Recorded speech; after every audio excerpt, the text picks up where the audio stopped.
In this video we are looking at strings, the way Python handles text. Whether it is a name, a sentence, or an emoji, strings are how your program talks in words. A string is simply text wrapped in quotes. Python sees the quotes and knows, this is not a number or a command, it is text data. Strings can hold anything from a single letter to an entire paragraph. Imagine a necklace made of letter beads. Each bead is a single character, and stringing them together in order gives you a word or sentence. That is exactly what a Python string is.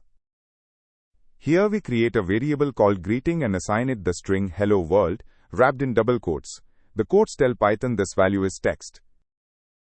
On line 2, we use single quotes instead.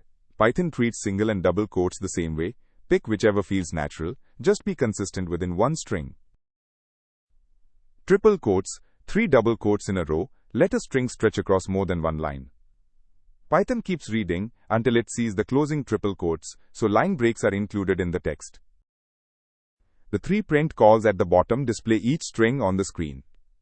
Each call produces its own line of output, so we will see 3 separate results when we run the program.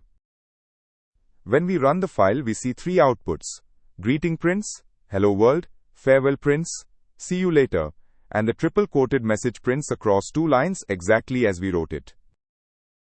To recap, a string is text in quotes. Single and double quotes both work for everyday strings, and triple quotes are your go-to whenever you need text that flows across multiple lines.